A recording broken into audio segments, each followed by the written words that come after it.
जय हिंद दोस्तों, स्वागत है आपका आपके अपने परिवार में। कैसे हैं आप लोग, बताइए। बढ़िया है भाई। बढ़िया हो, मजे में हो। Good night. गुड नाइट वाला कौन है भाई? कौन सज्जन है ये गुड नाइट वाला? इसको भेजो, जल्दी घर भेजो इसको। शाम को गुड इवनिंग कहते हैं, गुड नाइट कहते हैं? बताओ। गुड नाइट जनरली आप इसे तब कहते हो किसी भी पर्सन को जब आप उससे रात में आखिरी बार मिल रहे हो, उसके बाद आपको उससे मिलना ही नहीं है। कि हाँ भैया ठीक है, अब रखते हैं, अब गुड नाइट भाई। अब इसके बाद नहीं मिलेंगे। अभी तो क्लास स्टार्ट हुई है तो गुड नाइट का कोई मतलब ही नहीं बनता। बताओ।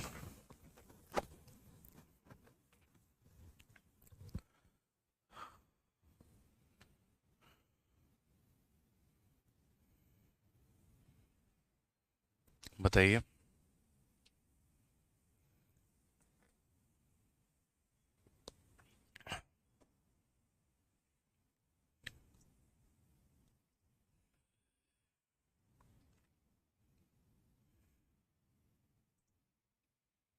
चलो भाई। बहुत बढ़िया, बहुत बढ़िया, बहुत बढ़िया। बहुत शानदार। सभी लोग लाइव हैं और आप लोगों को लाइव आने में बहुत वक्त लगता है। थोड़ा टाइम पर आ जाया करो लाइव, बस मैं इतना कहूँगा।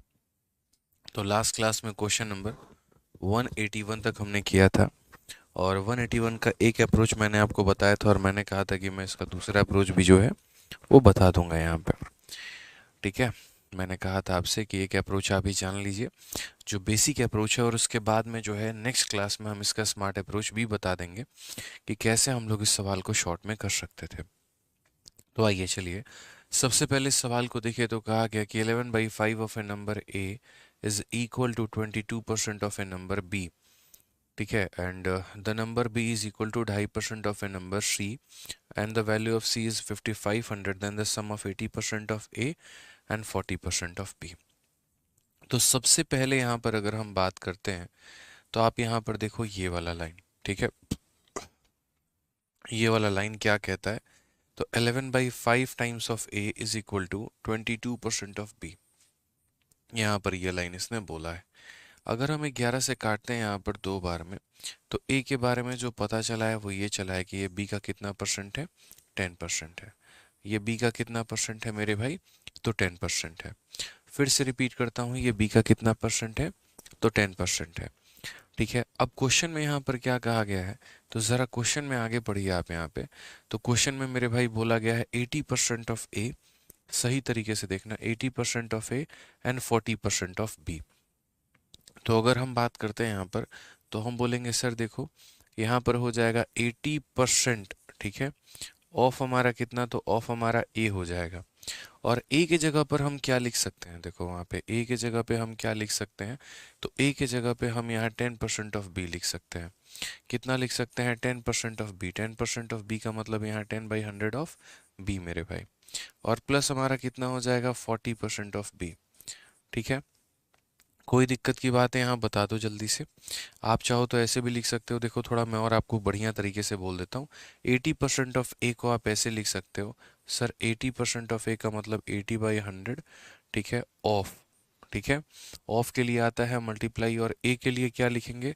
तो ए के लिए हम लिखेंगे 10% ऑफ बी। कितना लिखेंगे भाई? 10%। सीधा सीधा लिख दो, 10% ऑफ बी लिख दो। सीधा सीधा एज इट इज उठा के 10% ऑफ बी लिख दो यहाँ पे। और फिर उसके बाद में क्या हो जाएगा? तो 40% ऑफ बी लिख दीजिए आप यहाँ पे। यही तो आपको पता करना है। जीरो जीरो जीरो जीरो खत्म, यानी 8% of B and 40% of B.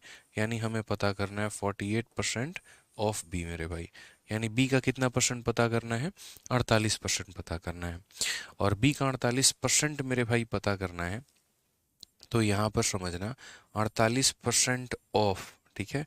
तो 48% को हम कैसे लिखते हैं? 48/100 लिखते हैं। इनटू हम क्या करेंगे? और बी। और बी के जगह पर क्या करेंगे? तो बी के जगह पर लिखेंगे 2.5% ऑफ सी। ठीक है। बी के जगह पे कितना लिखेंगे? 2.5%। तो 2.5% का फ्रैक्शन वैल्यू 2.5/100। और फिर उसके बाद ये ऑफ किसका है? तो ऑफ सी है। और सी की वैल्यू हमारी कितनी है? तो मेरे भाई 5500 है। यानी एक लाइन में पूरा उत्तर समेटा जा सकता है। समझ में आ गया बात यहाँ पे? देखो, मेरा ये कहना है कि जैसे ए जो होता है ना वो बी का हमारा 10% होता है, या ऐसे कह लो ए को 10 से डिवाइड करने पर बी आता है। आप कई सारे तरीकों से कई सारा नाम दे सकते हो, बस आपको मेरे भाई समझ में आना चाहिए यहाँ पे। ठीक है। मैं फिर से रिपीट करता हूँ यहाँ पे। मैं ये लाइन जो मैंने यहाँ लिखा हुआ है ना, मैं इसको थोड़ा और शॉर्ट में यहाँ पर कर देता हूँ। ये दो लाइनों के माध्यम से आप यहाँ पर ये कह सकते हैं ऊपर वाली लाइन को लेकर, अगर ये दो को नीचे आ जाएं तो, कि सर जैसे अगर आप यहाँ पर आ जाओगे ना, ए को 10 से डिवाइड करोगे, जैसे यहाँ पर ए को 10 से डिवाइड करोगे तो यहाँ पर 1% ऑफ बी के करीब में आप पहुँचोगे। आप ऐसे कह सकते हो ए को 10 से डिवाइड करोगे तो 1% ऑफ बी पहुँचोगे आप यहाँ पे। ठीक है। कई सारे तरीकों से आप यहाँ कह सकते हो। तो मैंने कहा अगर मैं इसको 10 से डिवाइड करूंगा ना तो ये 1% बी के करीब में जाएगा हमारा। तो मैंने इसीलिए यहाँ पर जो है पूरा थोड़ा आसान बनाने के लिए जो है मैंने आप लोगों के लिए ये वाली लाइन लिख दी थी, कि उतना ना समझ के आप ऐसे समझ लो। देखो मैंने यहाँ पर क्या कह दिया था, ए बराबर 10% ऑफ बी, ए बराबर 10% ऑफ बी। तो 80% के लिए हम 80/100 लिखेंगे, ऑफ के लिए हम मल्टीप्लाई लिखेंगे, और ए के लिए हम क्या लिखेंगे, 10% ऑफ बी। 10% ऑफ बी लिख दिया मैंने, बाकी 40% ऑफ बी। जीरो जीरो से दोनों जीरो खत्म, तो 8% of B and 40% of B is equal to 48% of B. 48% को 48/100, ठीक है। और बी का जो मान है वो 2.5% है सी के, तो 2.5% ऑफ सी यहाँ पर मैंने लिख दिया है। ये जाएगा नीचे तो एक और जीरो बनाएगा, दो जीरो से आपके दो जीरो खत्म हो जाएंगे। 25 से अगर आप काटेंगे मेरे भाई 40 बार में चला जाएगा, 4 से काटेंगे तो 10 बार में, और 4 से काटेंगे तो 12 बार में। ठीक है। यदि आप और काटना चाहते हैं तो 5 से आपका 11 बार में, 5 से आपका 2 बार में, 2 से आपका 6 बार में, तो कुल मिला के 66 जो होगा ये हमारा करेक्ट आंसर होगा। तो ये हमारा ऑप्शन नंबर डी जो है ऐसे हमारा आएगा, करेक्ट आंसर होगा। ठीक है। तो हमने शुरू में क्या किया, तो शुरू में जैसे मैंने आपको कहा था हमने ए को भी बी के टर्म में बदल दिया। अब ए भी हमारा बी के टर्म में हो गया, तो ये भी हमारा बी है और ये भी हमारा बी है, तो इकट्ठा हमारा बी निकल कर आ गया 48%। और फिर उसके बाद में यहाँ पर इस बी को हमने सी के टर्म में लिख दिया है कि बी का 1% हमारा देखो इसके बराबर में है, और बाकी पूरी वैल्यू हमने बदल दी है। ठीक है। आइए चलिए नेक्स्ट क्वेश्चन पे चलते हैं, और यहाँ पर अगला सवाल हम लोग देखते हैं, अगला सवाल हमसे क्या कहा है। क्वेश्चन नंबर 182 हमसे क्या कहा गया है, जरा पढ़िए। तो क्वेश्चन नंबर 182 में कहा है, a man started off A business with a certain capital amount. In the first year he earn 60% profit and donated 50% of the total capital initial amount plus profit. He followed the same procedure with the remaining capital after second and third year. At the end of 3 year he is left with 15360। What was the initial amount which he man started the business. देखो ऐसे सवालों में मेरे भाई यहाँ पर क्या होता है, ऐसे सवालों में यहाँ पर एग्जामिनर देखो जैसे सीरीज के ऊपर में क्वेश्चन पूछता है। जैसे उसने क्वेश्चन क्या कहा कि तुमने किसी बिजनेस की शुरुआत की। ठीक है। जैसे मानो मैं गैम्बलिंग करने गया, मैं जुआ खेलने गया, मैंने जुए में 100 रुपए लगाए। ठीक है। और मैं क्या करता हूँ, 50% जीत जाता हूँ। तो 100 रुपए लगाए, 50 रुपये जीत गया, तो कितना हो गया मेरे पास, 150 रुपये। जैसे मैं अगला राउंड खेलता हूँ मैं उसका आधा हिस्सा हार जाता हूँ, यानी 150 का आधा हिस्सा 75 रुपये हार गया। अब फिर मैं 75 रुपये के साथ फिर मैं जुआ खेल रहा हूँ, फिर मैं 50% जीतता हूँ, और फिर उसके बाद में फिर बाकी अगले राउंड में 50% हार जाता हूँ। ऐसे कर करके 3 राउंड्स के बाद में मेरे पास इतने रुपए हैं, तो बताओ मेरे पास शुरू में कितने रुपए थे। ठीक है। तो ऐसे क्वेश्चन हमारे गैम्बलिंग में भी आते हैं। तो ये जो क्वेश्चन है मेरे भाई यहाँ पर ऐसा ही पूछा गया है, आप पढ़ो जरा यहाँ पे। ठीक है। यहाँ पर पढ़िए जरा, आवाज आवाज बढ़िया है भाई, आवाज एक बार चेक करो। ऑल ओके है, कोई दिक्कत की बात नहीं है, कोई परेशानी की बात नहीं है। ठीक है। तो समझिए इस बात को लेकर यहाँ पे क्या कहा गया फर्स्ट ईयर में, यहाँ पर सेकेंड ईयर में। तो जैसे मैं कह रहा हूँ एक एक लाइन हम पढ़ते हैं। मेरे पास x रुपए थे, मेरे पास कितने थे, x रुपए थे। तो एक व्यक्ति के पास एक निश्चित पूंजी राशि के साथ व्यवसाय शुरू किया, पहले वर्ष में 60% का लाभ अर्जित किया है। तो अगर मैंने 60% का लाभ अर्जित कर लिया, तो मैंने अगर 100 रुपये लगाए थे तो मुझे मिलेंगे कितने, तो 160 रुपये मिलेंगे। ये मेरा मेरे भाई प्रॉफिट के बाद की वैल्यू है। ये क्या है, तो प्रॉफिट के बाद की वैल्यू है। ठीक है। फिर उसके बाद यहाँ पर जो है बोला गया, और कुल पूंजी का 50% जो है मैंने दान कर दिया। पहले मैंने क्या किया, पहले मैंने अपने पैसे को 100 से 160 बना लिया। अब मेरे पास जो ये पूरी मेरी कुल पूंजी हो गई, इस कुल पूंजी का मैंने यहाँ पर क्या किया, 50% दान कर दिया। अगर मैंने 50% दान कर दिया तो मेरे पास अब बचेगा कितना, 50%। मैंने 60% दान कर दिया होता तो मेरे पास बचता कितना, 40%। मैंने 70% दान कर दिया होता तो मेरे पास बचता कितना, 30%।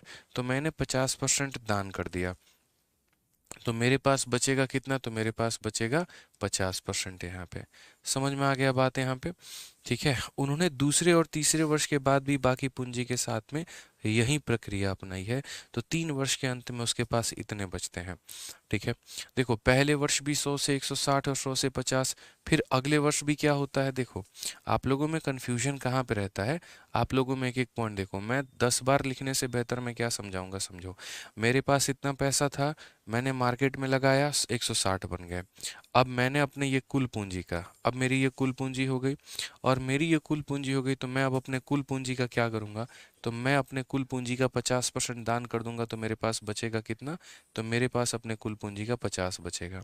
ठीक है। फिर उसके बाद अब जो पूंजी मेरे पास बच गई है, अब जो पूंजी मेरे पास बच गई है, इस बची हुई पूंजी को फिर मैं लगाऊंगा जुए में, या फिर मैं मतलब बिजनेस में, तो 100 की जगह 160 बन जाएगा ये। और फिर उसके बाद वापस से, फिर जब यहाँ पर मेरा टोटल पैसा हो जाएगा, ब्रैकेट लगाते ही जो जितना भी टोटल बनेगा, वो टोटल का वापस से मेरे भाई कितना हो जाएगा, 50% दान में देने के बाद इतना। तो ये चीज़ 3 बार लिखने से बेहतर है इसका क्यूब कर दिया जाए। ठीक है। तो ऐसे नहीं लिखते हैं बच्चों कभी भी, इस तरीके से लंबा चौड़ा हम लिखें, बिल्कुल भी हम ऐसा काम नहीं करते हैं। जो हम लोग काम करते हैं वो क्या करते हैं, हम आपको वो समझा रहे हैं। हम जो काम करते हैं, पहली बात फ्रैक्शंस में तोड़ लो यहाँ पर काफ़ी सारी चीज़ों को, जिससे क्या होता है, शॉर्ट बन जाता है। जैसे 60% का फ्रैक्शन वैल्यू कितना होता है, 3/5 होता है। और उसी तरीके से यहाँ पर 50% का फ्रैक्शन वैल्यू कितना होता है, 1/2 होता है मेरे भाई। अब देखिए इसी चीज़ को लिखने का तरीका, आप यहाँ बोलेंगे आपके पास x रुपए था। ठीक है। आप यहाँ पर जो है 5 रुपया बिजनेस में लगाते हैं, कितना लगाते हैं, 5। तो आपको जो प्रॉफिट मिलता है 5 में 3 रुपए का प्रॉफिट, यानी वो कितना बन जाता है, 8 बन जाता है। फिर उसके बाद आपके पास 2 रुपए थे, 1 रुपया आप डोनेट कर दिए, तो बचा कितना आपके पास में, 1 रुपया बचा। ठीक है। जो ये मल्टीप्लाइंग फैक्टर होता है ना, ये देखो कितनी बार रिपीट हुआ है, कितने सालों तक आपने ऐसा किया है। He followed the same procedure with remaining capital after the second and third year. तो ऐसा उसने 3 बार किया है। तो जो ये मल्टीप्लाई आप कर रहे हो, ये मल्टीप्लाइंग फैक्टर, आप इसको कितनी बार लगाओ, इसके पावर में 3 बार लगाओ। एक जोड़ा ऐसा आया, फिर एक और जोड़ा आएगा, फिर एक और जोड़ा आएगा, यानी टोटल क्यूब हो जाएगा। और ऐसा करने के बाद में फाद में उसके पास जो पैसा बचा है, वो 15,360 बचा है। कितना बचा है, तो 15,360 बचा है। इससे क्या होगा, बड़ी जल्दी से आपका उत्तर आ जाएगा। देखो 2 से काटोगे 4 बार में, तो फाइनली हो जाएगा x इंटू 4 का क्यूब हमारा हो जाएगा 64, 5 का क्यूब हमारा हो जाएगा 125, और ये बराबर होगा 15360 के। ठीक है। जहाँ पर जो संख्या कट सकती है हम उसे काटेंगे, जैसे 64 से कटेगी 2 बार में, 128 बार में हो जाएगा। फिर उसके बाद मेरे भाई 256, जो कि 64 का कितना गुना होगा, 4 गुना होगा। तो x का जो मान आएगा वो क्या आएगा, 125 का 4 गुना 500, 50, 125 का 2 गुना 250, और 50 हमारा कितना हो जाएगा, 300 हो जाएगा। कुल मिलाकर हमारा जो है वो 30,000 होगा। Option number B for Baahubali correct answer है। 3 से गुना नहीं करेंगे, क्यूब करेंगे मेरे भाई। ठीक है। ये पॉपुलेशन वाला कंसेप्ट हो गया, यहाँ पे समझ गए ना बात को, क्या करेंगे, क्यूब करेंगे। ये संख्या 3 बार होगी ना, जैसे एक बार, फिर एक और बार मल्टीप्लाई, फिर एक और बार मल्टीप्लाई। तो जैसे अगर हम मानो x को 3 बार मल्टीप्लाई करते हैं, तो x को 3 बार मल्टीप्लाई करने का मतलब क्या होता है, तो x का क्यूब करना होता है। क्या होता है मेरे भाई, यहाँ पर क्यूब होता है। तो रागिनी कश्यप इस बात को समझिए अच्छे तरीके से, कि जब इसको 3 बार गुना किया गया इस मल्टीप्लाइंग फैक्टर को, तो ये x का क्यूब बनेगा, ना कि ये 3x बनेगा। ठीक है। समझ में आ गया बात यहाँ पे, कोई दिक्कत की बात है? चलिए, पता कैसे चलेगा कि क्यूब होगा, कैसे नहीं पता चलेगा यार। अब कल के दिन मानो मेरे को एक क्वेश्चन बोला जाए मुझे कि भैया आपके पास कोई पैसा है, जब आप उसको जुए में लगाते हो, आप 60% जीत जाते हो, तो मैं बोलूँगा अच्छा 100 रुपया से कितना जीत गए, तो 160 जीत गए। उसके बाद बोला जाता है अगले राउंड में आप जो है 20% हार जाते हो, तो अगले राउंड में मैं 100 रुपये लगाऊंगा तो कितना हो जाएगा, यहाँ पर 80 रुपये हो जाएगा। तो पहले राउंड में 100 से 160 हुआ, अगले राउंड में 100 से 80। फिर बोला फिर अगला राउंड, अच्छा ऐसा करके टोटल आप 3 सेट खेलते हो। पहला सेट में 2 चांस मिलता है, पहले चांस में आप जीत जाते हैं, दूसरे चांस में आप हार जाते हैं, और ऐसे करके कुल मिला के आप 3 चांस खेलते हैं, 3 सेट खेलते हैं। समझ रहे हैं, एक सेट में 2 चांस, एक सेट में पहला जीता और दूसरा हारा। ऐसे ही मेरे भाई एक और सेट, ऐसे ही और एक और सेट, और 3 सेटों के बाद में आपके पास इतना पैसा बचा है। तो अगले सेट में फिर मैं खेलूंगा, फिर 100 रुपये के 160 बना लूंगा मैं, और फिर उसके बाद फिर अगला चांस खेलूंगा तो 100 से 80 पे आ जाऊंगा। फिर एक और सेट, लास्ट थर्ड सेट खेलूंगा, थर्ड सेट में मेरे भाई यहाँ पर 100 से 160 फिर बनाऊंगा, और उसके बाद सेकंड चांस में 100 से 80 आ जाऊंगा। बाद में फाइनली जाके इतना रुपया बचा है। तो ये जो चीज़ है आप देखो ना, यहाँ पर ये कितनी बार मल्टीप्लाई हो रही है। एक्स यहाँ पर के इंटू के, तो के का क्या बनेगा, क्यू भी तो बनेगा। तो इसीलिए मैंने यहाँ पर क्या लिखा था, एक्स इंटू 160/100, और इतना बटे 100 का क्या हो जाएगा, क्यूब हो जाएगा, और ये इसके बराबर है। बोलो। तो सारी बातें जो है यहाँ पे, सारी बातें हमने आपको समझाई दी है यहाँ पे, कैसे होता है क्या होता है। बाकी बढ़िया तरीके से आपको रिवाइज कर लेना है। चलिए आइए नेक्स्ट क्वेश्चन यहाँ पढ़ते हैं। अगला सवाल हम लोग देखते हैं। अगला सवाल हमसे क्या कहा है, एक व्यक्ति का मासिक व्यय उसके मासिक बचत से 40% अधिक है। यदि मासिक आय में 40% की वृद्धि होती है और मासिक व्यय में 60% की वृद्धि होती है, तो वह एक महीने में इतने रुपए अधिक बचाता है। उसका प्रारंभिक मासिक खर्च क्या है। ऐसा जो सवाल है ये हमने आपको करवाया हुआ है, तो मुझे नहीं लग रहा कि ये करवाने की आवश्यकता है। इन सवालों को आप कर सकते हैं कि monthly expenditure is 40% more than monthly saving, 100 मानकर ये बढ़िया तरीके से आप कर सकते हैं। ऐसे कई सारे क्वेश्चंस हमने करवाए हैं, तो ये सवाल आपके लिए रहेगा और ये होमवर्क रहेगा, ये आपको करना है।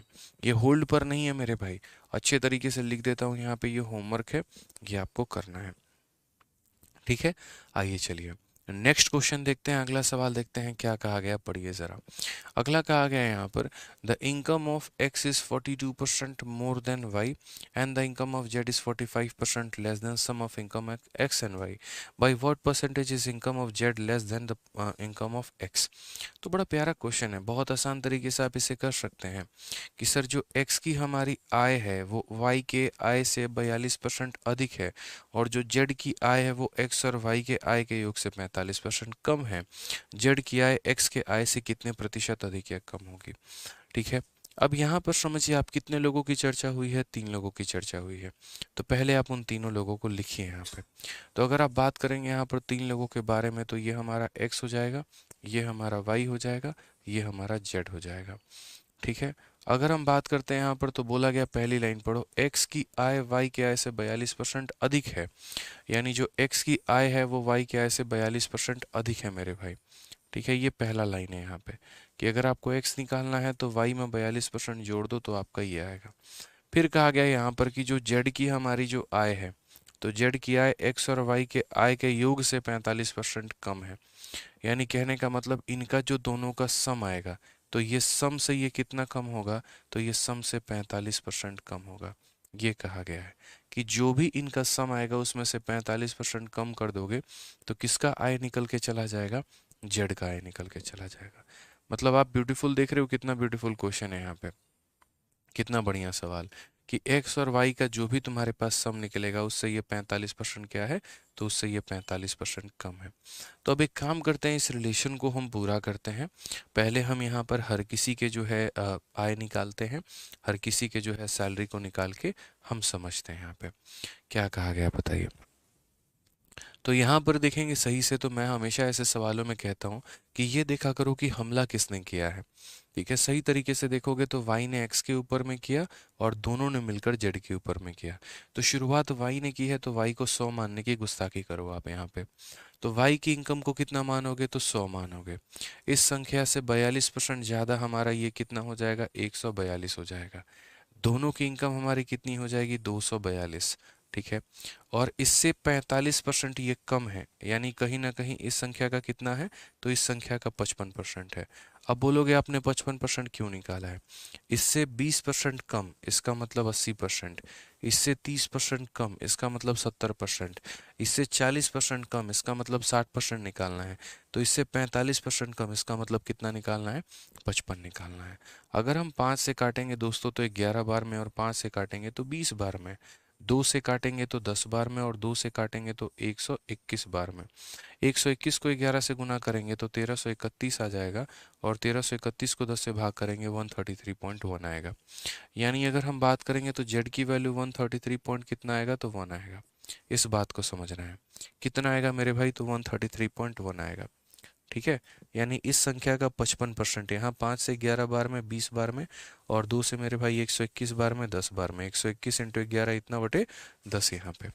कोई दिक्कत की बात है? यहाँ अयान हल्दर, पहले जो पढ़ा रहा हूँ बच्चे वो पढ़ लो, 40 बार कमेंट मत करो, एक बार में दिख जाता है। ठीक है भाई, जैसा रहेगा, जैसा सीन बनेगा, जिस तरीके से होगा मेरे भाई, वैसे हम कंप्लीट करवा देंगे। अभी आपको जो पढ़ा रहे हैं आप उसे पढ़िए। आइए, ज़्यादा क्लास में कमेंट मत किया करो, उससे टीचर को डिस्टरबेंस होता है। ठीक है, अच्छे बच्चे की तरह बिहेव किया करो। आ जाओ, बात करते हैं यहाँ पर भाई, what percentage is income of Z less than the income of x. ये जो हमारा जेड का इनकम है, ये हमारे एक्स के इनकम से कितना परसेंट कम है? बोला गया इससे कितना परसेंट कम है। तो हमने कहा सर एक काम करो, माइनस करके आप यहाँ देख लो। 142 से ये हमारा कितना कम है, तो यहाँ पर देखना 142 में से इसे माइनस करोगे तो आपका सर कितना वैल्यू आ जाएगा? ठीक है, 34 और 8। ठीक है, तो 8.9 मेरे भाई, कितना आ जाएगा मेरे भाई? तो 8.9 यहाँ पे।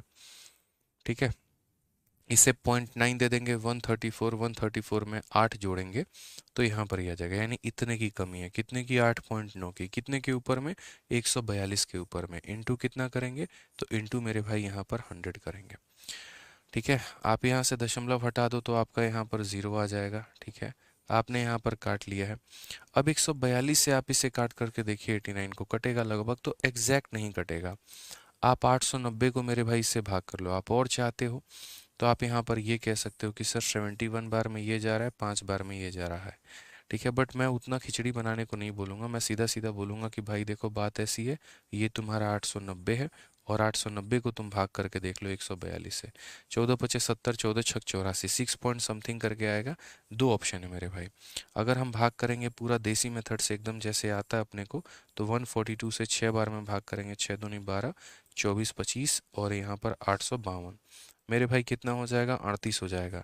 दशमलव लगाओगे 380, 14 दूना 28, 14 तिये 42, मतलब लगभग 2 पॉइंट समथिंग, 6.2, यानी option number B for Baahubali correct answer आएगा।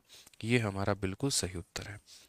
ठीक है, तो ऐसे सवाल हमारे रेशियो में भी बनते हैं, और ऐसे सवाल मेरे भाई हमारा यहाँ पर भी बनता है। ठीक है, कि फलानी संख्या से फलाना परसेंट ये संख्या है ज़्यादा, फिर इनके सम से यहाँ ये ज़्यादा है। तो उस तरीके से मैंने हमेशा जो नियम है, जो बेसिक है, जो कंसेप्ट है, हमने क्या पढ़ाया हुआ है कि सबसे पहले जहाँ से शुरुआत हुई थी 100 उसको माना जाए। ठीक है, तो सबसे पहले शुरुआत आपकी यहाँ पर y से हुई थी, y को हमने 100 मान लिया, उसके बाद में उससे x की वैल्यू आ गई, फिर दोनों के सम का 55% निकाल दिया तो z का मान आ गया। ठीक है, और तब हमने क्या किया मेरे भाई, अपने वैल्यूज हमने निकाल लिया। ठीक है, चलो आ जाओ नेक्स्ट क्वेश्चन पे चलते हैं। अगला सवाल देखते हैं, अगला सवाल हमसे क्या कहा है। Very beautiful question. कहा गया यहाँ पर कि ए की आय बी के आय से 40% कम है, और सी की आय ए और बी के संयुक्त आय से 30% से 40% अधिक है। सी की आय ए की आय से कितने प्रतिशत अधिक होगी, ये बोला गया।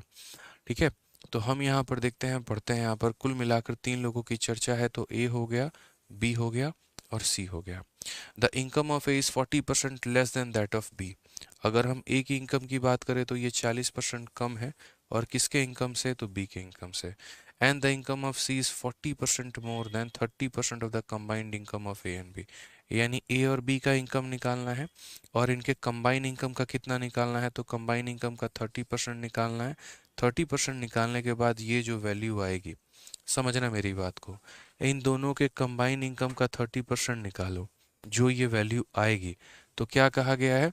सी की इनकम 40% ज़्यादा है 30% of the combine income of A and B. यानी कहीं ना कहीं हम इनका कंबाइन इनकम का 30% निकालेंगे।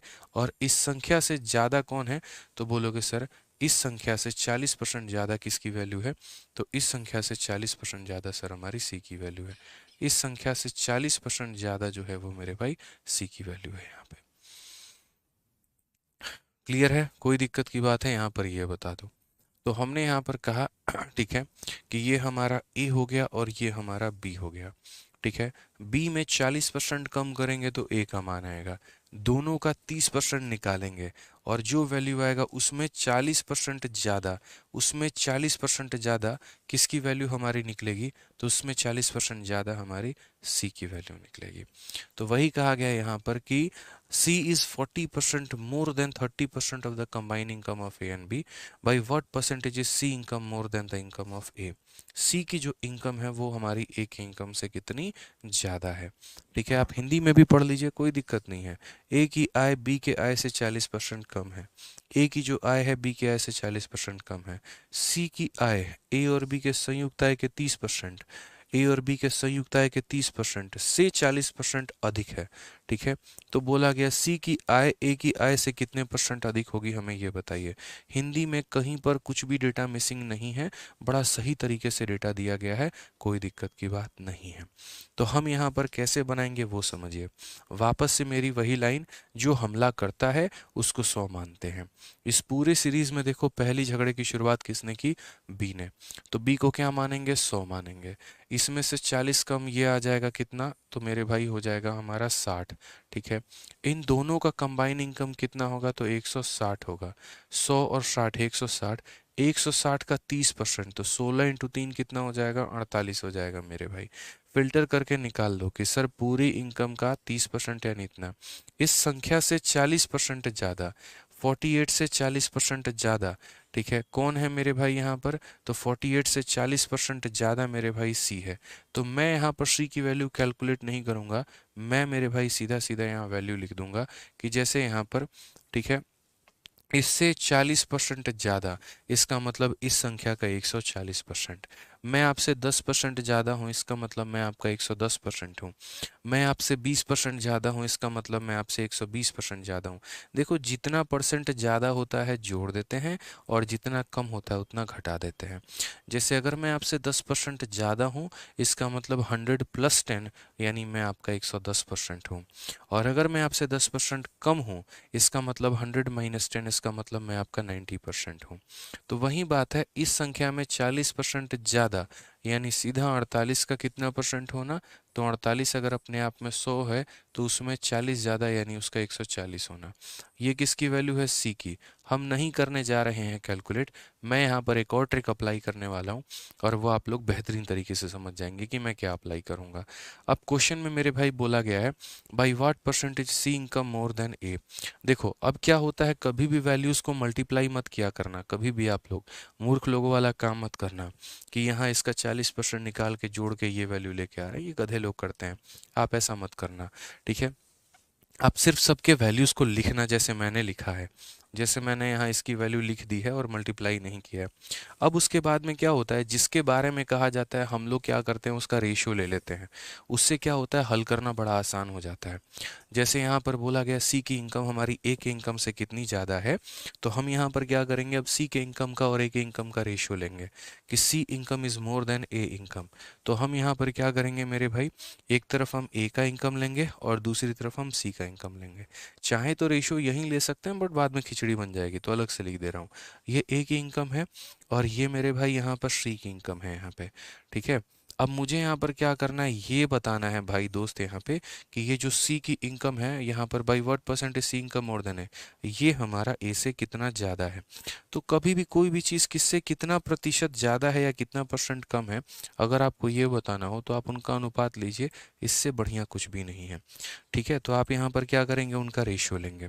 तो अगर आप उनका रेशियो लेंगे तो आप यहाँ बोलेंगे सर देखो 0 से हमारा 1 0 जा रहा है, 6 से हमारा कितनी बार में जाएगा, ये 8 बार में जाएगा। ये 100 एज इट इज़ उठ के यहाँ पर चला आएगा और यहाँ पर देखोगे तो 14 8 कितना हो जाएगा, तो बोलोगे सर यहाँ पर 8 चौके 32। ठीक है, और यहाँ पर 112। अब ये 100 से 112 है, मतलब कितना परसेंट ज़्यादा है, तो 12%। ऑप्शन नंबर ए जो है करेक्ट आंसर है। कहाँ कैलकुलेशन करना पड़ा मुझे ये बताओ? कहीं पर कैलकुलेशन करना पड़ा। लेकिन सोचो यहाँ पर कि अगर मैं इसका 40% निकाल के इसमें जोड़ता, फिर उसके बाद 60 से वो कितना ज़्यादा होता, माइनस करना पड़ता, डिवाइड बाई 16/200, जीवन खराब करने के बराबर होता कि नहीं होता बताओ? तो हम ऐसा काम क्यों करें भला? नहीं करेंगे ऐसा काम। ठीक है, जो वैल्यू दी गई है और यहाँ जो वैल्यू है, सीधा हम उनका रेशियो निकालते हैं और तब हम अपने उत्तर को लेकर आते हैं कि 100 से ये वैल्यू 112 है, यानी कितना परसेंट ज़्यादा है? 100 से जितना ज़्यादा होता है उतना परसेंट। 100 से 10 ज़्यादा है तो 10%, 20 ज़्यादा है 20%, 30 ज़्यादा है 30%। ध्यान रखेंगे इस बात को यहाँ पे। ठीक है, आइए चलिए नेक्स्ट क्वेश्चन पे चलते हैं। अगला सवाल देखते हैं। अगला सवाल यहाँ पर क्या कहा है, ज़रा बढ़िया तरीके से पढ़िए। सीजल मेंस 29 जनवरी 2022 के बड़े प्यारे प्यारे सवाल हैं ये। और इस सवाल को देखिए क्या कहा गया, पढ़िए अच्छे से। कहा गया है ए की आय बी के आय का 80% है और ए का व्यय बी के व्यय का 60% है। यदि ए की आय बी के व्यय के 90% के बराबर है तो ए की बचत और बी के बचत का कितना परसेंट अधिक होगा, ये बताओ। यानी पूरे सवाल को पढ़ने के बाद में मुझे यहाँ पर जो है वो ये पता चला कि दो लोगों के बारे में चर्चा की गई है। एक हमारा ए के बारे में, दूसरा हमारा बी के बारे में। ठीक है। अच्छा, यहाँ पर जो डिस्कशन हुआ है वो किसके ऊपर में हुआ है? तो आय के ऊपर में, व्यय के ऊपर में, बचत के ऊपर में। इट मीन्स इनकम के ऊपर में, एक्सपेंडिचर के ऊपर में और सेविंग के ऊपर में। तो यानी मुझे यहाँ पर दो लोगों का इनकम, एक्सपेंडिचर और सेविंग वाला बॉक्स बनाना पड़ेगा, तभी हम जाकर यहाँ पर जो है वो सवाल बना पाएंगे। एक बच्चा कहता है ये हमारे दिमाग में क्यों नहीं आता? कोई बात नहीं, धीरे धीरे मेरे भाई आ जाएगा, आप परेशान मत होइए यहाँ पे। ठीक है, धीरे धीरे आ जाएगा, आपको परेशान होने की ज़रूरत नहीं है। तो अगर हम यहाँ बात करते हैं तो हम यहाँ पर क्या बोलेंगे? तो हम यहाँ पर बोलेंगे सर देखिए, एक पर्सन हमारा ए होगा और एक पर्सन हमारा बी होगा। यहाँ पर उनका एक्सपेंडिचर रहेगा, यहाँ पर उनका सेविंग रहेगा। और आपको पता है कि एक्सपेंडिचर और सेविंग को जोड़ देते हैं तो क्या आता है? इनकम आता है। तो यहाँ पर इनकम रहेगा। ठीक है, ये दो लोगों के बारे में चर्चा पूरा पूरा कह दिया गया कि सर एक्सपेंडिचर सेविंग जोड़ने में इनकम आता है। हमने अपना टेबल बना दिया, कोई दिक्कत की बात नहीं आई है। ठीक है, अब ज़रा एक एक लाइन को हम पढ़ते हैं और समझते हैं। यहाँ पे देखो, कुछ बच्चे फालतू के कमेंट करने में लगे पड़े हैं, उनको कुछ भी समझ में नहीं आएगा, क्योंकि ध्यान अगर तुम्हारा टाइपिंग पे रहेगा ना तो सेशन में आज तुम्हें कुछ भी पल्ले नहीं पड़ने वाला है। वहीं गिनती के 4-5 बच्चे जो हैं, इसलिए बार बार कह रहा हूँ, जो पढ़ा रहा हूँ उसके ऊपर में फोकस करो, फालतू का कमेंट आज मत करो। आज यहाँ पर सिर्फ और सिर्फ बोर्ड पर फोकस होना चाहिए, क्योंकि क्वेश्चन ज़्यादा है, समय कम है, कंप्लीट करना है। ध्यान रखो इस बात को। ठीक है, तो सबसे पहले यहाँ पर क्या कहा गया है? Income of A is 80% of be income. यानी अगर हम बात करते हैं, ठीक है, तो जैसे यहाँ पर समझना, ये ए का इनकम है और ये बी का इनकम है। तो ए का जो इनकम होगा इस संख्या का कितना होगा? तो 80% होगा। यानी अगर मैं इसे 100x मानूंगा भाई, तो ये इसका 80% कितना हो जाएगा? तो 80x हो जाएगा। ये पहला लाइन हमने लिख दिया कि ए की आय बी के आय का 80% है। फिर कहा गया ए का जो व्यय है, यानी यहाँ पर expenditure of A 60% of B expenditure. ठीक है, यानी मेरे भाई बी जितना भी खर्च करेगा उसका यहाँ पर 60% ये करेगा। तो मैंने कहा बी मान लो 100y करता है, तो इसका 60% यहाँ पर ये कितना करेगा? 60y करेगा। हमें इसे अलग मानना होगा और हमें इसे अलग मानना होगा, हम दोनों को सेम नहीं मान सकते हैं। ऐसा नहीं कर सकते कि ये 100x ले लिया तो इसे भी 100x ले लें। इसको 100x और इसको 100x लेने का मतलब कि आपने जितना इसका इनकम माना है उतना ही आपने इसका खर्चा भी मान लिया, जो कि मेरे भाई सही नहीं है, जो कि मेरे भाई यहाँ पर सही नहीं है। तो इसके इनकम का 80% और इसके यहाँ पर खर्चे का 60% हो चुका है। अब जो सबसे प्यारी लाइन है वो मेरे भाई यहाँ पर क्या है वो पढ़िए। The income of A is equal to 90% of B expenditure है यहाँ पे। ठीक है, अगर एक मेरी बात मानोगे तो यहाँ पर एक लाइन और कर लो थोड़ा सा इसको ऐसे बदल के लिख लो, थोड़ा सा ज़्यादा अच्छा होगा मेरे भाई। आप यहाँ पर ऐसे करके लिख लो कि पहले यहाँ पर इनकम लिख लो, फिर एक्सपेंडिचर लिख लो और फिर यहाँ क्या लिख लो? सेविंग लिख लो।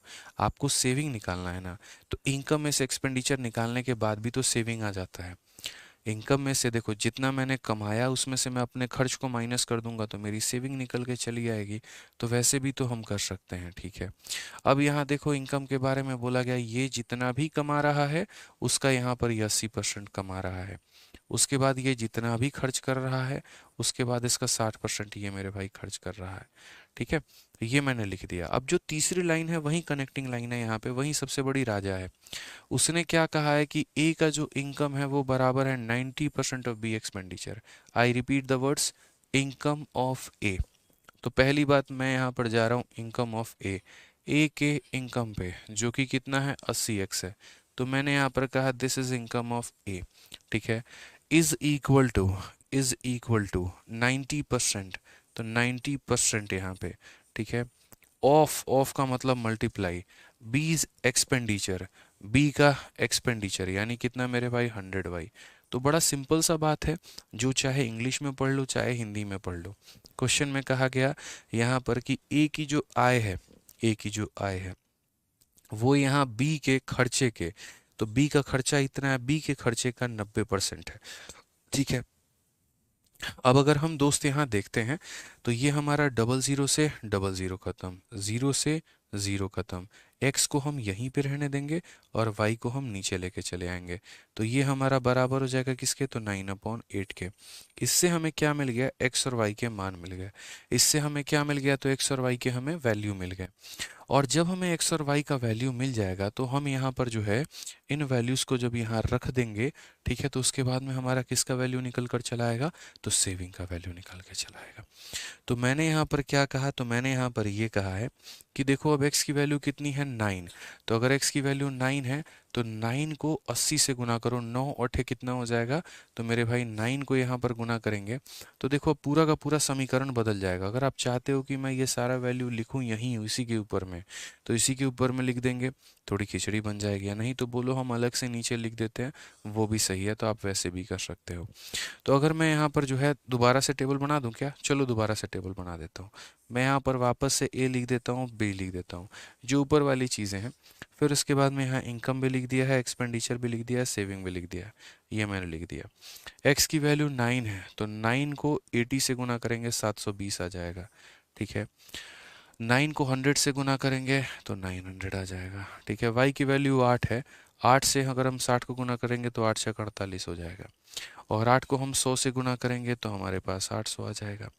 720 से 480 को अगर हम माइनस करेंगे तो मेरे भाई यहाँ पर कितना हो जाएगा, 240 हो जाएगा। और 900 से 800 को माइनस करेंगे तो हमारा 100 हो जाएगा। तो क्वेश्चन में कहा है यहाँ पर कि then by what percentage are saving of A more than B, A का जो सेविंग है इससे कितना परसेंट ज़्यादा है, आप मुझे बताओ। 100 से ये 240 है, कितना ज़्यादा है, तो बोलोगे 140। 140 किसके ऊपर में, तो 100 के ऊपर में, यानी 140% इज द करेक्ट आंसर, ठीक है। 140% जो होगा वो हमारा क्या होगा, तो करेक्ट आंसर होगा। 100 से कोई भी चीज़ जितनी ज़्यादा होती है आंसर उतना ही परसेंट होता है। जैसे आपने पीछे वाले में यहाँ पर देखा था कि ये हमारा 100 से कितना ज़्यादा था, तो 100 से हमारा 12 ज़्यादा था, इसीलिए 12%। तो उसी तरीके से यहाँ पर ये हमारा 100 से कितना ज़्यादा है, 100 से 140 ज़्यादा है, तो आंसर कितने 140%। 100 पर कोई भी चीज़ जितनी ज़्यादा होगी आंसर हमारा क्या होगा, उतना ही परसेंट होगा यहाँ पे, ठीक है। एक बच्चा कह रहा है आपने एक्स और वाई अलग अलग कैसे माना, आपके दिमाग में कैसे आया। कॉमन सेंस की बात है, किसी भी व्यक्ति का जो इनकम है वो अलग होगा, एक्सपेंस जो होगा वो अलग होगा। तो इनकम को मुझे एक अलग वेरिएबल में मानना होगा और एक्सपेंस को मुझे एक अलग वेरिएबल में मानना होगा। अगर मैं इनको एक अलग वेरिएबल में नहीं मानूंगा, अगर मैं दोनों को एक्स के टर्म में मानूंगा, इसका मतलब मैं ये कहने की कोशिश कर रहा हूँ कि बी का जो इनकम है और बी का जो खर्चा है वो दोनों बराबर है, जो कि संभव है नहीं। क्योंकि अगर इनकम और खर्चा बराबर होता तो सेविंग कभी निकल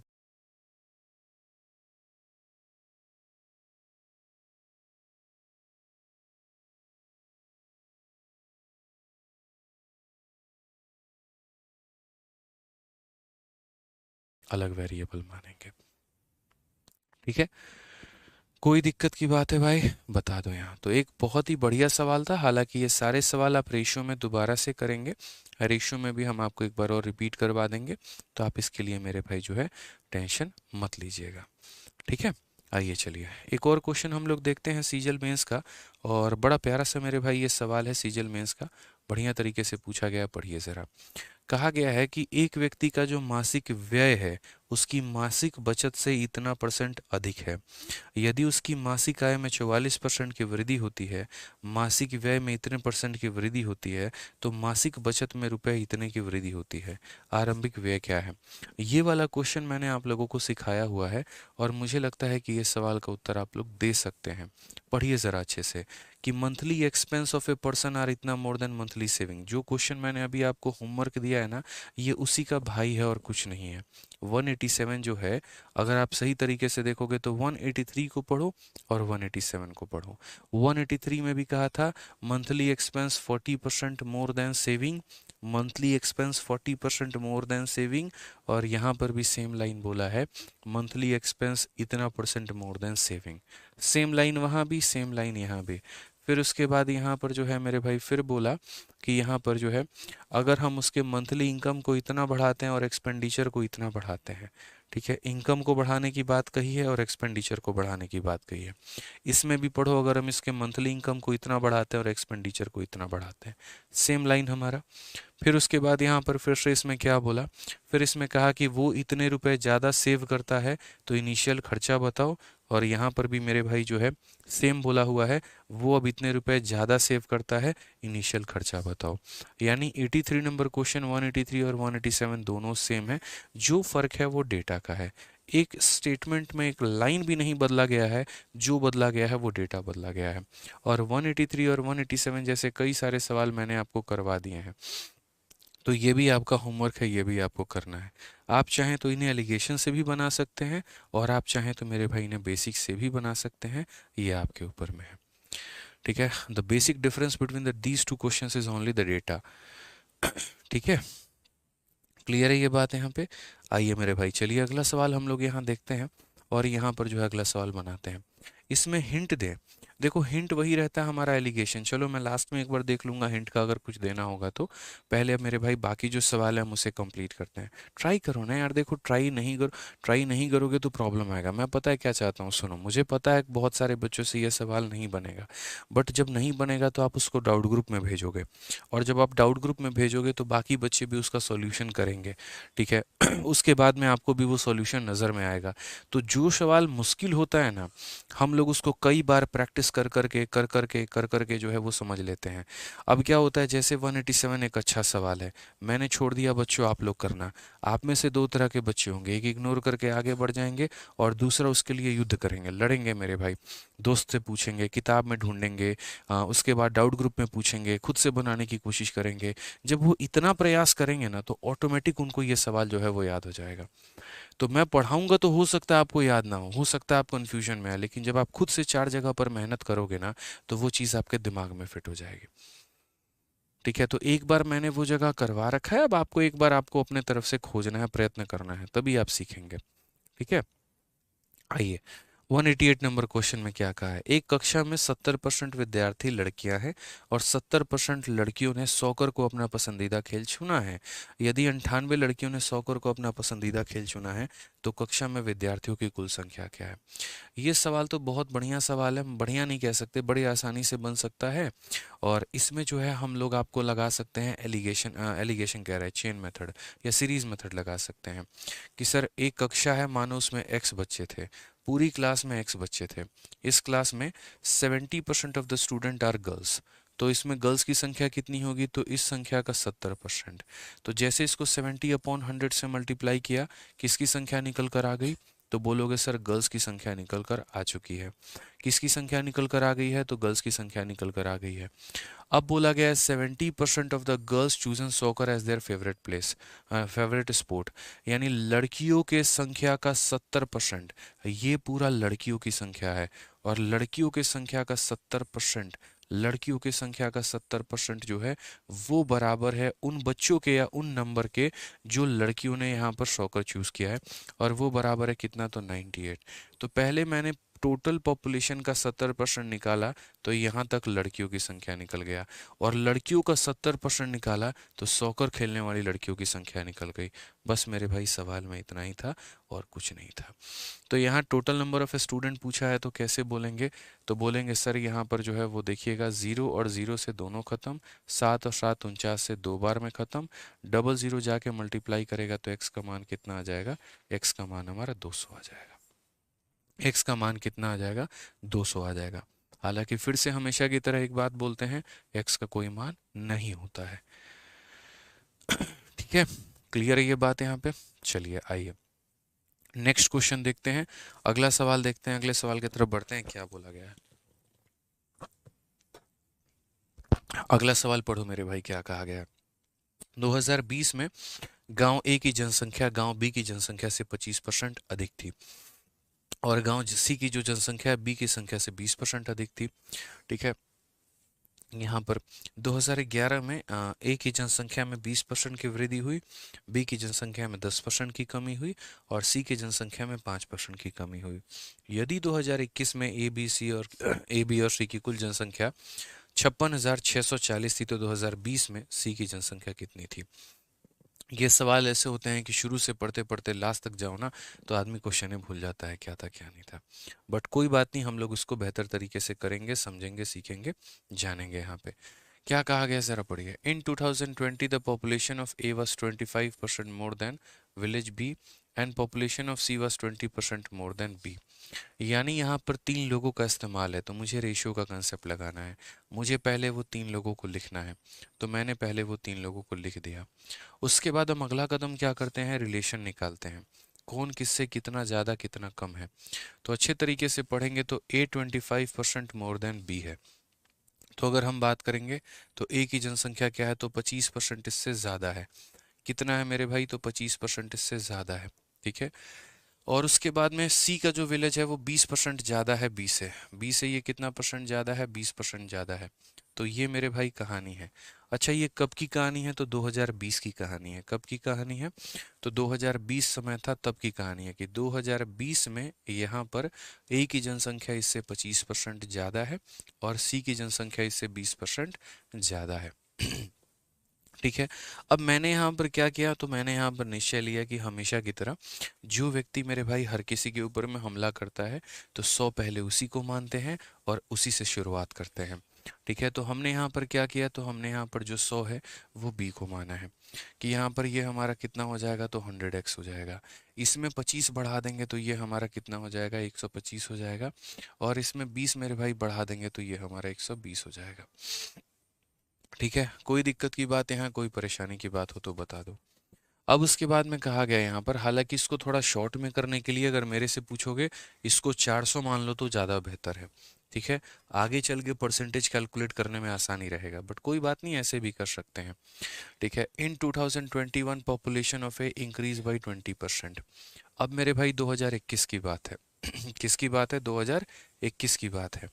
यहाँ पर ए की जनसंख्या में कितने परसेंट का बढ़त हो गया, तो बोलोगे सर 20% का बढ़त हो चुका है।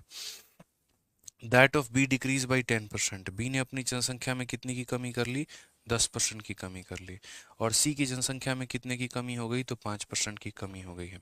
तो पहले यहाँ पर सबकी जो कमी हुई है, बढ़त हुई है, उसके बाद में उनका हम फाइनल वैल्यू लेकर आते हैं, फाइनल रिजल्ट लेकर आते हैं कितना होगा। ठीक है, अब आप यहाँ पर देखेंगे तो बोलेंगे सर 20%। देखो मेरे भाई, इस संख्या का 10% 12.5 होगा। कभी भी किसी भी संख्या में, कभी भी मतलब किसी भी संख्या का 10% निकालना है, उसको 10 से भाग किया जाता है।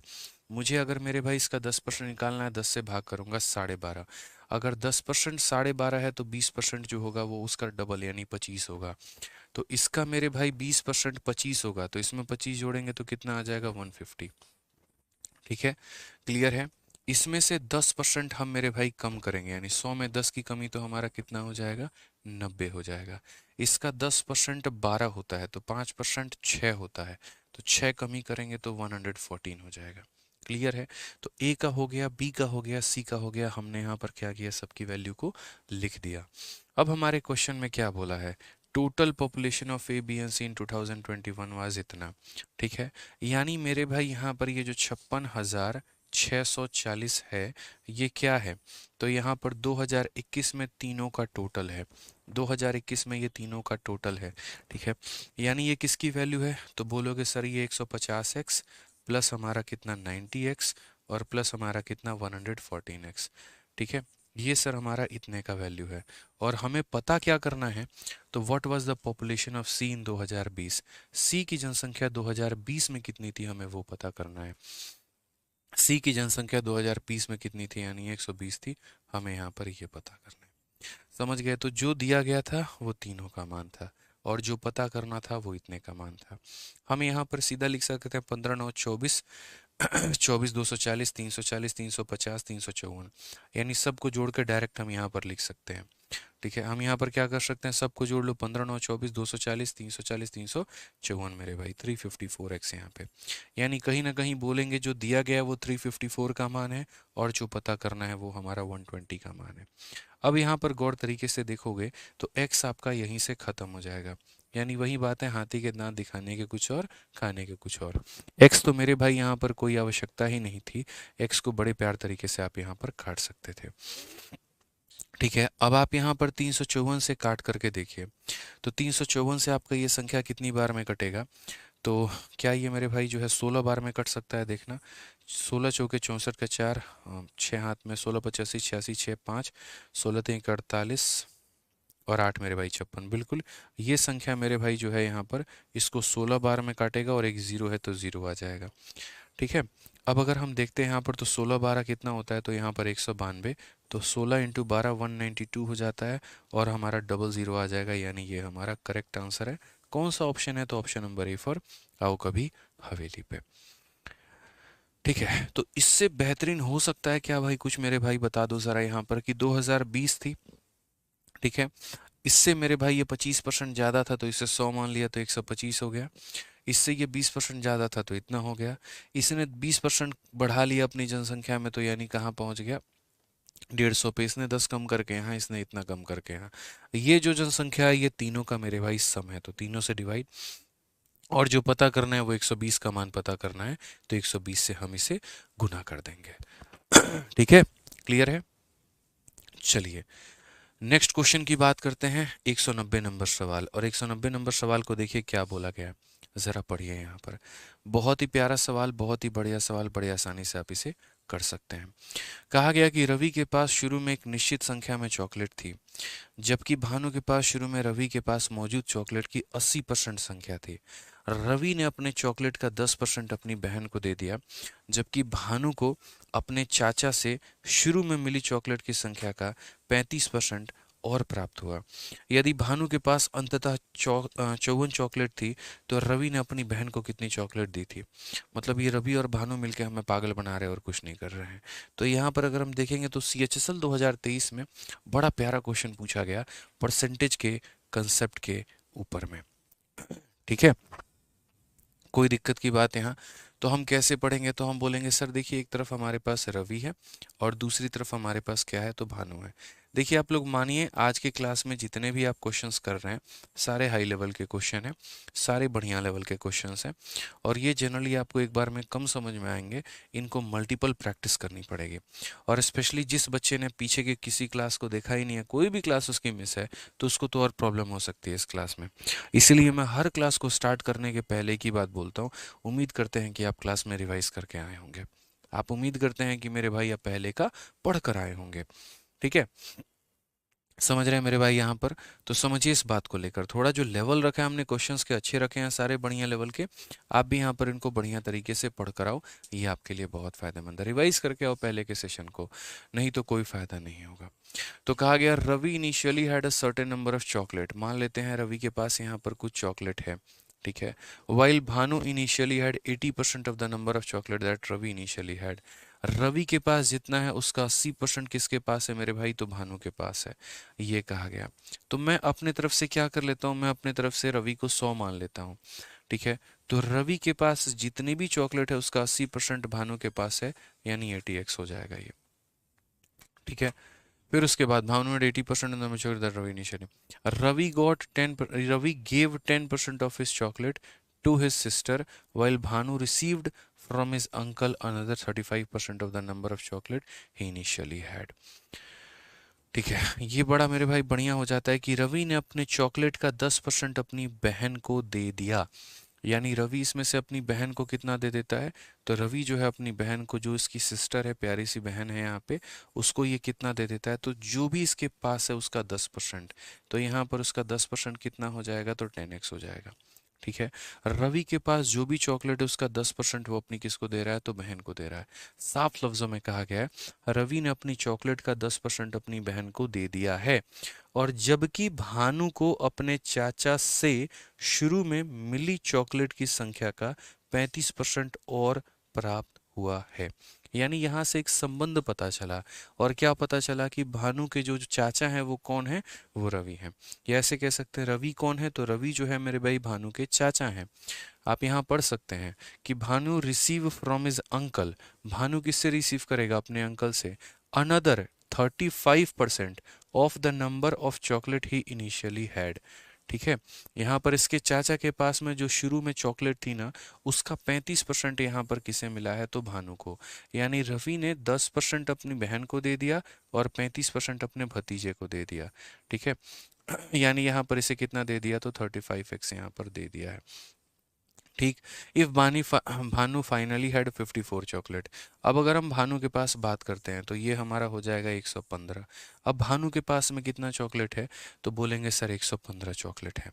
कितना चॉकलेट है, तो 115 चॉकलेट है। इस लाइन को कई बार पढ़ने की आवश्यकता है कि यहाँ पर भानु को अपने चाचा से शुरू में मिली चॉकलेट की संख्या का 35% और प्राप्त हुआ।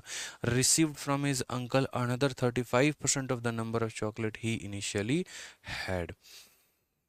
ठीक है, नहीं नहीं, 35 8 तिरके 24 4 28।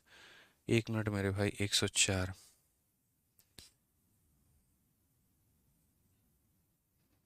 यहाँ पर है ना, हमने थोड़ा सा गड़बड़ किया। इस लाइन को थोड़ा बढ़िया तरीके से समझो। यहाँ पर क्या हुआ, ये लाइन में हमें ऐसे नहीं जोड़ना था। हम जो है थोड़ा सा गलत जा रहे हैं और हमने अपने आप को भी करेक्ट कर लिया है। मुझे थोड़ा सा डाउट हो रहा था इस लाइन पे, और यहीं जो मेरे भाई गड़बड़ थी। यहाँ पर हिंदी में ज़्यादा अच्छे से दिया गया है इंग्लिश के तुलना में। हिंदी में बहुत अच्छे तरीके से ये लाइन बोला गया, पढ़ो। कहा गया यहाँ पर ये कि भानु को अपने चाचा से शुरू में मिली चॉकलेट, यानी जो शुरू में उसको अपने चाचा से मिला था, वो कितना मिला था, 80 मिला था। भानु को अपने चाचा से शुरू में मिली चॉकलेट, यानी जो 80 मिली थी, ठीक है, तो उस संख्या का 35% और प्राप्त होता है। यानी उसके चाचा जो उसको चॉकलेट दिए थे, उसका 35% और उसे मिलता है। तो यहाँ पर उसको क्या मिलता है, तो 80x का 35% मेरे भाई और मिलता है। ये कहा गया था क्वेश्चन में। ये कहा गया था कि अपने चाचा से मिली चॉकलेट का 35% और मिलता है। 20 से काटेंगे 4 बार में, 20 से काटेंगे 5 बार में, 5 से काटेंगे 7 बार में, यानी उसको 28x चॉकलेट और मिलता है। तो अब भानु के पास में कितना चॉकलेट है, 80 और 28, यानी कुल मिलाकर 108x है मेरे भाई। यहाँ पर कितना है, तो 108x है यहाँ पे। ठीक है। ठीक है, अब क्वेश्चन में कहा गया यदि भानु के पास अंततः 54 चॉकलेट थी, लास्ट में उसके पास में 58 चॉकलेट है, तो उसने अपनी बहन को कितनी दी थी, ये बताओ मेरे भाई। कहीं ना कहीं सवाल में जो है इसका मान कितना दे रखा है, 54 दे रखा है। तो हमसे यहाँ पर इसका मान पूछा है, क्या आप बता नहीं सकते हैं? गौर से मेरे भाई देखो, 108 का यहाँ पर आधा किया गया है तो 54 आया है। आप हर जगह से x को हटा दो, लो आप हर जगह से x को हटा दो। अगर आपको x से मेरे भाई प्रॉब्लम है, आप x को हटा दो। नो नीड ऑफ x यहाँ पे, ज़रूरत ही नहीं है x की। x को हम क्यों रखें यहाँ पे? ठीक है, समझिए इस बात को लेकर। हम लोग x को क्यों कैरी करके चले, हम लोग x को कैरी ही नहीं करेंगे। यहाँ पर x की कहीं पर भी हमें कोई ज़रूरत नहीं है। मैंने हर जगह से x को हटा दिया। अब मेरा सिर्फ यहाँ पर ये कहना है कि हम लोग जो मान के चल रहे थे, वो मेरे भाई हम लोग कितना यूनिट मान के चल रहे थे, तो आप बोलोगे सर हम लोग जो मान के चल रहे थे वो हमारा कितना था। देखिए, हम लोग जो मान के चल रहे थे वो 108 यूनिट मान के चल रहे थे, और इस 108 यूनिट का जो मान है वो अपने आप का आधा हो चुका है। तो यहाँ पर भी 10 का आधा कितना होगा, तो 10 का आधा मेरे भाई 5 होगा। करेक्ट आंसर कौन सा होगा, ऑप्शन नंबर सी का होना प्यार है। ठीक है, कोई दिक्कत की बात यहाँ पे, कोई परेशानी की बात है तो बताइए। तो बड़ा प्यारा क्वेश्चन था यहाँ पे कि भानु के पास रवि के पास कुछ चॉकलेट है, ये उसका जो है 80% इसको दे देता है, फिर उसके बाद यहाँ पर यह इसका 80% इसके पास में होता है, ठीक है, फिर ये अपना 10% जो है इसको दे देता है, ऐसे करके बड़ा बढ़िया प्यारा सवाल था यहाँ पे। ठीक है, समझ के आ गया बात यहाँ पे? कोई दिक्कत की बात, कोई परेशानी की बात है तो बताओ भाई। चलो ठीक है। एक बच्चा कहता है time is over. Time over नहीं है, टॉपिक कंप्लीट करने के बाद ही टाइम ओवर होगा, उसके पहले टाइम ओवर नहीं होगा। आइए यहाँ पे 191 में क्या कहा गया जरा पढ़िए। The income of A is 45% more than the income of B and the income of C is 60% less than the sum of income of A and B.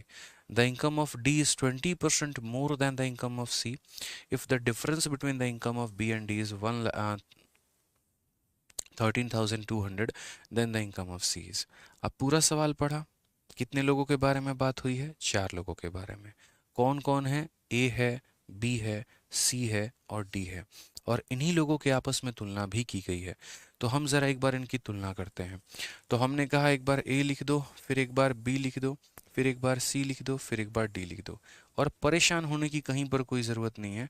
When I am here, don't fear. जो A की आय है वो B के आय से 45% अधिक है, तो यानी A की आय अगर आपको निकालनी है तो B के आय में 45% जोड़ना पड़ेगा। फिर उसके बाद में कहा गया और C की आय A और B के आय के योगफल से 60% कम है। इनके योगफल से कितना परसेंट कम है?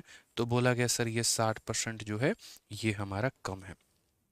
ठीक है, जो D की आय है वो C के आय से 20% अधिक है। अगर हम बात करते हैं तो जो हमारा D का आय है वो C के आय से क्या है मेरे भाई? 20% अधिक है। ठीक है, पढ़ लीजिए यहाँ पर कि income of D is 20% more then C। अब यहाँ पर आपने मेरे भाई सब किसी का मान लिख दिया, बताओ। ठीक है, A के आय से, B के आय से, C के आय से, D का आय, सब का रिलेशन यहाँ पर आपका हो चुका है।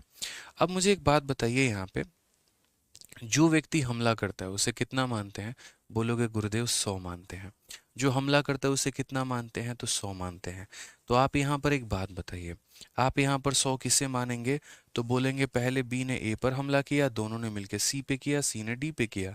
तो शुरुआत मेरे भाई बी ने की है तो 100 हमारा ये होगा। ठीक है, उसके बाद में 100 में 45 जोड़ेंगे तो ये हमारा 145 आ जाएगा। ठीक है, यहाँ पे दोनों की आय जो होगी वो 245 हो जाएगी, और 245 में 60% कम करना है। ठीक है, 245 में कितना करना है? 60% कम करना है। तो यानी 100 में 10% कम करना मतलब 90% बनाना, 20% कम करना 80% बनाना, तो 60% कम करना मतलब 40% बनाना। तो इन दोनों का जो संयुक्त आय होगा वो 245 होगा। इसमें 60% कम करने से बेहतर है सीधा इसका 40% निकाल दो। ठीक है, तो 245 का 40% हमारा कितना हो जाएगा? तो बोलोगे गुरुजी देखिए 20 से 2 बार में, 20 से 5 बार में, और 5 से काटेंगे मेरे भाई 9 बार में। 49 का 2 गुना 98, तो यहाँ कितना हो जाएगा? 98x हो जाएगा। कितना हो जाएगा? तो 98x हो जाएगा मेरे भाई यहाँ पे। ठीक है, कोई परेशानी की बात है, कोई दिक्कत की बात है तो बताइए। बोलेंगे नहीं सर। अब उसके बाद 98 में 20% ज़्यादा, 98 का 20% कितना होता है? तो 98 का 10% 9.8, तो 20% हमारा 19.6 होगा। कितना होगा मेरे भाई? देखो यहाँ पर इसका 20% 19.6, तो हमें 98 में 19.6 को जोड़ देना है। तो हमारी वैल्यू कितनी आएगी? तो हम बोलेंगे सर यहाँ पर 117.6। तो डी का जो मान होगा वो हमारा कितना होगा? 117.6x होगा यहाँ पे। क्लियर है? सीधा इसका 20% मेरे भाई 19.6 होता है, जोड़ेंगे तो 117.6 निकल के चला आएगा। ठीक है, अब क्वेश्चन में क्या कहा गया? क्वेश्चन में कहा गया difference between the income of B and D is 13,200। ये जो हमारा 13,200 है मेरे भाई, ये 13,200 हमारा क्या है?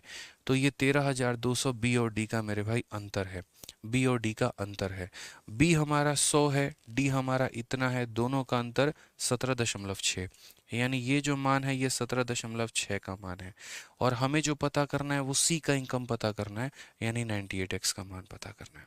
सिंपल सी बात है कि जो दिया गया है वो b का और d का डिफरेंस है, यानी इतने का मान है, और हमें इतने का मान पता करना है। मैंने आपसे यहाँ पर कहा ना, और मैंने आपसे क्या कहा मेरे भाई, ठीक है, कि हमेशा इस बात को देखना होता है। यहाँ पर देखो x जो होता है वो यहाँ पर क्या एक छलावा है, उसकी वास्तविकता में कोई आवश्यकता नहीं है। तो x से हमने x को मेरे भाई काट दिया है, दशमलव से हटाएंगे तो यहाँ कितनी बार में चला जाएगा, 2 बार में। अगर हम यहाँ पर काटे तो 4 से काटेंगे, 4 बार में 16 और 4 बार में 16, और 4 से मेरे भाई काटेंगे अगर आपका यहाँ पर, तो 4 में 1 2 जो है वो यहाँ उड़ा दो, ठीक है। 4 के लिए 2 और 2 यहाँ ले लो, 1 2 यहाँ से काट लो 49 बार में, और 1 2 यहाँ से काट लो 5 बार में। 44 का कुल मिलाकर 3 बार में हिसाब किताब बराबर कर दो। 5 इंटू 3 15, 15 नवा 135 का 5 13 पास में, 5 इंटू 3 15, 15 जो कि 60, और 13 हमारा कितना हो जाएगा 73, और यहाँ पर तुम्हारे मुफ्त के 2 जीरो आ गए, वो हमारा करेक्ट आंसर है। तो कौन सा ऑप्शन होगा, 73,500, option number B for Baahubali. Saurabh मेरे भाई तुम थोड़ा ज़्यादा ही हाई लेवल वाले बच्चे हो, शायद तुम्हारे लिए एक बैच नहीं है, तुम्हारे लिए एक मेंस का बैच है। एक काम करो, उसमें तुम एनरोल कर लो, तुम उसको पढ़ लो, ठीक है। तुम्हें अगर ये लग रहा है कि ये हाई लेवल का नहीं है मेरे भाई, और हाई लेवल का लेकर आऊं जैसे ज्योमेट्री में लेकर आया था, तो एक काम करो भाई, तुम फिर है ना मेंस का बैच ही ले लो यार, मतलब तुम्हें अगर ये हाई लेवल नहीं लग रहा है तो। 2 3 बच्चे होते हैं ना एकदम, पता नहीं बेचैनी सी रहती है। एक अयान करके है, एक उसके बाद अभय करके है यहाँ पे, ठीक है, एक सौरभ करके, इनको बेचैनी रहती है जब तक मोहित पाठक भाई भी उसी में कभी कभी आ जाते हैं, और जब तक कुछ कमेंट ना कर लेना सुकून नहीं मिलता है। पढ़ लो भाई शांति से यार, एक बार में मुझे कमेंट दिख जाता है, हर बच्चे का कमेंट दिख जाता है, अंधा नहीं हूं मैं, दिख जाता है भाई। पढ़ाता कुछ और हूं, तुम लोगों का फोकस कहीं और पे होता है। पब्लिसिटी चाहिए, नाम लेना है क्लास में तुम लोगों का, तो बताओ। 2 3 बार कमेंट कर दो, समझ में आता है, कॉन्टिन्यूसली पेस्ट क्या करते रहते हो। हमने भी पढ़ा है यार, हमने भी ऑनलाइन पढ़ाई की हुई है कोविड के समय में, हमने भी देखा काफी सारी चीजों को लेके, हमने ऐसा बदतमीजी नहीं किया कभी। हजारों बच्चे क्लास में तुम्हारे पढ़ते हैं, तुम ही 4 5 लोगों को बेचैनी रहती है यार। बताओ, चुनाव उनाव लड़ना है तो आ रहा है 2024, बात करते हैं कहीं पे तुम्हारे लिए, बोलो, आ जाओ। चलो, अभी हमारे यहाँ पर 2 सवाल बच गए, 192 और 193। चलिए मेरे भाई, तो ये 2 सवाल हो गए हमारे, उसके बाद में मैंने आपको ये 2 क्वेश्चन होमवर्क में दिए हैं, और मेरे भाई कुछ 2 3 क्वेश्चन जो हैं हमने आपको होल्ड पे भी रखा हुआ है। तो यानी 6 7 क्वेश्चन हमारे हो जाते हैं, जो कि बढ़िया बढ़िया हैं। तो अब आप लोगों के लिए एक क्लास हम ले लेंगे कल, ठीक है। हालांकि ख़त्म करने को तो अभी 2 क्वेश्चन है, 10 मिनट में ख़त्म हो जाएगा, लेकिन फिर वही बात है, जो 2 क्वेश्चन हमारे होल्ड पे हैं और 2 क्वेश्चन जो हमने ट्राई करने को दिए हैं, फिर अगर वो आप नहीं करके आओगे या वो अगर रह जाएंगे तो ऐसा लगेगा कि परसेंटेज अधूरा अधूरा सा है, ठीक है। तो हम चाहते हैं यहाँ पर कि कल हम लोग एक और सेशन लें, और उस सेशन के अंदर में जो 2 क्वेश्चन हमने छोड़ा है 192 193, ये 2 क्वेश्चन को हम लोग मेरे भाई टैकल करें। उसके ऊपर में यहाँ पर जो 2 क्वेश्चन मैंने आपको होमवर्क में दिया हुआ था हम लोग उससे देखें। उसके बाद में मेरे भाई यहाँ पर जो क्वेश्चन जितने भी थे, 1 2 3 4 से जितने भी सवाल थे होल्ड पे, हम लोग उसे भी करें। और इन सब के बाद लास्ट में अगर किसी का जेन्युइन डाउट होगा किसी क्वेश्चन में, तो मेरे भाई हम वो भी देखेंगे, ठीक है। तो एक सेशन में लेकर ये सारा का सारा हम कंप्लीट कर देंगे, ठीक है। चलिए, मिलते हैं मेरे भाई अगले सेशन में, ठीक है। बहुत बढ़िया, तो आज के लिए इतना काफ़ी है, बाकी मिलेंगे अगले सेशन में, तब तक ध्यान रखिएगा अपना, बढ़िया तरीके से पढ़ाई करते रहिएगा, ठीक है। चलिए, बहुत बहुत धन्यवाद, थैंक यू।